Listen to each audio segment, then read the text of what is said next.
I'd note on Michelle Obama, can we just note how overrated she is? And like all the hype around Michelle Obama, oh, she's gonna run for office, and she's just, I don't want to get into the aesthetics of all of it, but the presentation of her podcast is terrible.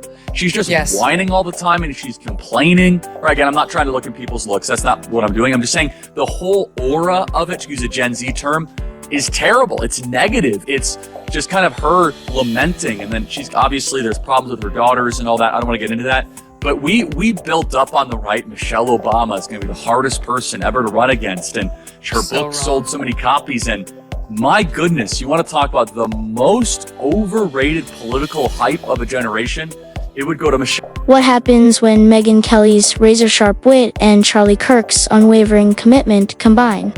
Michelle Obama's carefully constructed narrative is shattered when she is at the focus of a takedown.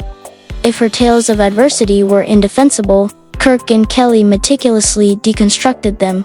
This was a political reckoning, not merely criticism, and the outcome wasn't pleasant. Hold on tight, because this roast will be remembered for years to come. The wonderful Megyn Kelly in the United States. Now, why is Michelle Obama whinging? She seems to always be whinging. Why are things so hard for her right now? I know. I mean, because when you're thinking of victims of this awful world, you think of Michelle Obama and how terrible we've all been to her. This woman is a one-woman destitution derby. Every time we check in on her at her podcast, she is feeling sorry. Let's examine Michelle Obama's environment, where it is depicted as an enormous struggle to live in the White House with the help of a large staff. Consider the difficulties involved in hiring personal stylists, drivers, chefs, and even a person to press your trousers. It's not really the story of an underdog, although it is presented as adversity. It reads more like affluence on show. It is to be married with children. There are just many natural reasons why marriage, infertility, trying to have kids makes things difficult. It's like, I try to tell couples, of course it's hard. Just listen to what I said, right? Like, it's probably, if you're having some issues in your marriage, it's not you. It's the process of marriage. It's just all hard, because guess what happens when it all works out right? You know what you end up with? Babies. Little people with their own sense of everything. They mess you up. You love them dearly, but they're a hassle. What? There's something wrong with this. The assertion that Michelle never pursued stardom is a common theme in her public persona. However, her activities hosting a podcast, creating a documentary, and leading $10 million book tours tell a different tale. A social media team that creates captions like "You Matter" helps spread her message. Her actions and words contrast to create the impression of someone who firmly embraces the spotlight yet claiming to shun it. Michelle Obama and Sheila Jackson Lee and Ketanji Brown Jackson were affirmative action picks, we would have been called the racist. But now they're coming out and they're saying it for us. They're coming out and they're saying, I'm only here because of affirmative action. Yeah, we know. You do not have the brain processing power to otherwise be taken really seriously. You had to go steal a white person's slot to go be taken. Charlie Kirk, who never holds back, drew attention to Michelle's story's glaring inconsistency. He pointed out the hypocrisy in her assertions of dread and hardship, contrasting her depiction of persecution with the reality of her $11 million estate on Martha's Vineyard. Michelle's self-described victimhood appears to be very different from the struggles she evokes because she is surrounded by luxury and protected by the Secret Service. Amazing. Every word she says about Barack Obama is negative. I can't think of her sitting there just waxing poetic about him, complimenting, he's brilliant, he's a great dad, he was the greatest president, whatever a normal wife of Barack Obama would say. Every time she opines, it's something that reflects poorly on him, how he's insensitive, how he's not a talker, how he doesn't know how to relate to people, he doesn't keep the same schedule as she does, and now we're talking about you can have a bad decade in America. Megyn Michelle's victim story was easily dismantled by Kelly, who entered the conversation with her characteristic incisiveness. Michelle talks about emotional challenges, such as being urged to smile on stage, but Kelly pointed out the inconsistencies. In her account, her renowned claim that she lived in a slave-built home, in contrast to her custom designer clothing, highlighted the disconnect between rhetoric and reality. Kelly's criticism brought to light how Michelle's post-White House career, which was replete with TED lectures and opulent endeavors, has turned into a polished but formulaic story. It's a combination of luxury and self-help, but it's all designed to maintain a mythos that doesn't quite fit the reality. Who vote the way their man is going to vote. It happened in this election. Got it. Republican women are too dumb to make up their own minds about President Trump. They did it because they're men. Told them to, after that ridiculous, remember that ad the Democrats ran with Julia Roberts voiceover? Where the women I remember. like secretly... It's our little secret. Yeah, this is what they think of. This is what they think of Republican women. Of course. I mean, look, first of all, just like the embedded kind of just implied chauvinism that all of our relationships in the Trump world are like we tell our wives exactly what to do. It's like, okay, no, we all have agency, okay? Secondly, I just have to comment on this. She's really... Michelle Obama's notorious school lunch program, a national campaign against pizza and flavor in general, may have been her most audacious project. As a self-described General Broccoli, she invaded American cafeterias, fighting against salt and sodium in the cause of health. As if it were a national disaster, students lamented the loss of ranch dressing while eating tasteless meatloaf and kale chips. As children gazed at their plates, wondering if jail food may be more enticing, Michelle presented the endeavor as a moral victory. I do still worry about my daughters in the world, even though they are somewhat recognizable. And then she goes, and then you're like, why? What's going to happen to her girls if they're not recognizable?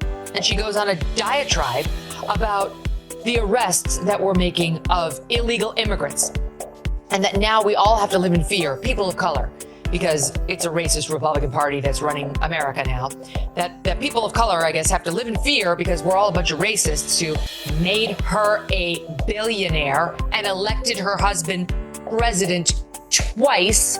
But we're so racist, you see, we could just grab any random person of color in the street and send them off to El Salvador. Michelle's vegetable crusade became more about her brand of moral authority than it was about nourishment. She was able to convert Pizza Friday's elimination into a PR treasure trove. Charlie Kirk and other critics were in awe of her ability to turn a bland bean burger campaign into a platform for progressive sainthood. In the meantime, considering her opulent lifestyle and beachside retreats, Michelle's alleged troubles seemed more and more detached from reality. But what an insult, as Michelle Obama is silent on the stealing of women's championships from men, as if there's just like one issue that we have to hyper focus on, and the Democrat Party tried that this last November, and it failed. As it turns out that there is a lot more issues than that one that Michelle Obama wants us to hyper. Then Megyn Kelly appeared, slicing through the air with her trademark snark. She criticized Michelle's story for what it was, a meticulously crafted account of adversity that appeared disconnected from the struggles that the majority of Americans actually endure.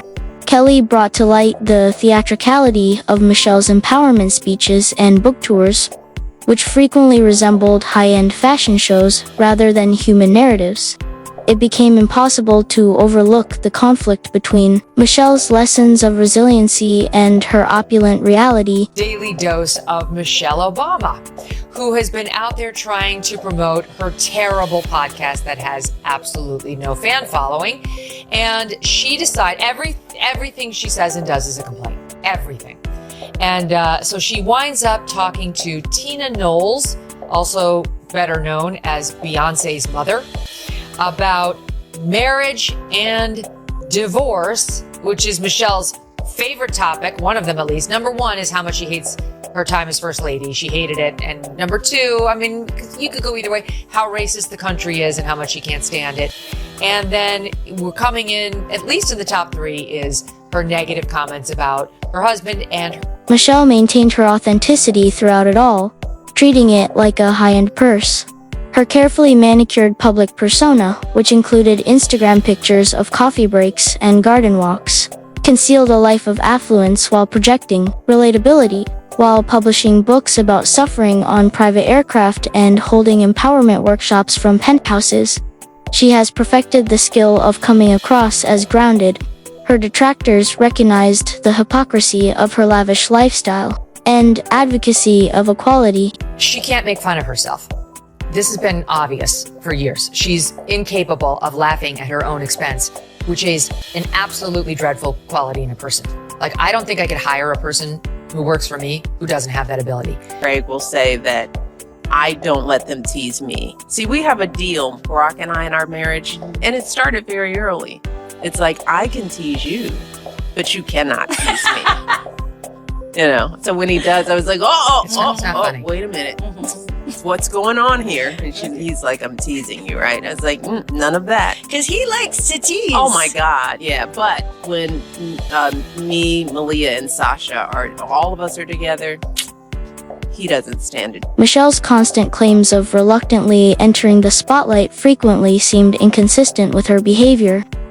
The gap between her story and reality was only widened when she claimed to be trying to escape attention while starring in magazine covers and multi-million-dollar book tours, since her lifestyle presented a very different picture. Critics like Kirk and Kelly questioned why the media still hailed her as a symbol of suffering. And the fact that she would try to parlay this into like, I'm so scared, but also super important, but also my daughters are brown, so they're also potential victims because everyone hates brown people. Unless they could identify them as an Obama, in which case we'd be fine because everyone loves us. But as you can watch the wheels calculate in a way that just confirms everything you believed about. Michelle's career after leaving the White House may be characterized as a branding masterpiece, enveloping privilege in layers of vulnerability. Despite being inspirational to some, her messaging frequently felt removed from the experiences of the common person, according to critics. Despite being polished and empowering, her well-crafted lectures and social media presence frequently leaned into performative storylines that didn't align with her purportedly relatable message. But she's aggrieved. She is immersed in a powerful and inescapable sense of grievance. Do you think it's an attempt to be relatable? No. She's angry. She's angry and unhappy. I've watched enough of her over the years, and then with this ridiculous podcast she's trying to launch to see she's a deeply unhappy person. What's happening with people at that level in podcasts? What's Gavin Newsom doing? He's running for president. That one makes more sense to me strategically. She should be in her therapist's office. Her brother Craig is not. Oh, he did? Yeah, what do you think I should do? Megyn Kelly's criticism pierced Michelle Obama's well-preserved public persona, providing a scathing examination of its inconsistencies. Kelly questioned the contrived sadness and selective anger that regularly seemed to characterize Michelle's opinion, emphasizing how her messages frequently relied on high-budget TED speeches and self-help mantras to preserve her reputation as an untouchable cultural icon. Michelle's speeches, which were full of inspirational quotes and poignant tales, presented a picture of hardship and resiliency that was at odds with the advantages of her everyday life. Kelly emphasized the stark contrast between Michelle's lifestyle of enormous riches, luxury, and international fame, and her aspirational brand. Although many people found resonance in Michelle's skillfully constructed story, Kelly contended that it was more of a promotional tool than a genuine link to the hardships faced by regular Americans. Kelly said that Michelle's high-profile endeavors, including multi-million-dollar book tours and exclusive Netflix arrangements, damaged her reputation as a champion of resiliency and advancement. Michelle's brand seems to concentrate on framing privilege as empowerment rather than representing the struggles that regular people encounter. By highlighting these inconsistencies, Kelly's analysis challenged the media's ongoing veneration of Michelle Obama as a representation of unwavering sincerity and highlighted the widening distance between her public persona's rhetoric and reality. Is if you add it all up, even the year, if the odds were you're going to be married to your partner for 50 years and 10 of those years could be bad, You know, You'd sign up for it. You'd sign up for it. You'd sign up for it. You know, Right. and that's really how it works out. Is it, Michelle? It's not. I've been married for 17 and a half years and not one was bad.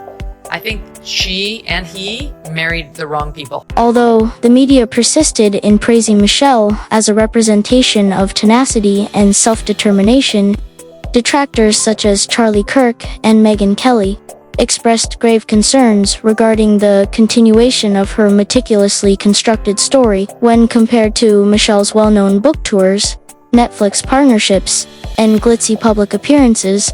The notion that she was an unwilling leader who was forced into the spotlight sounded more and more. Her story of hardship, which frequently relied mostly on sentimental tales, seemed divorced from the realities of her affluent upbringing.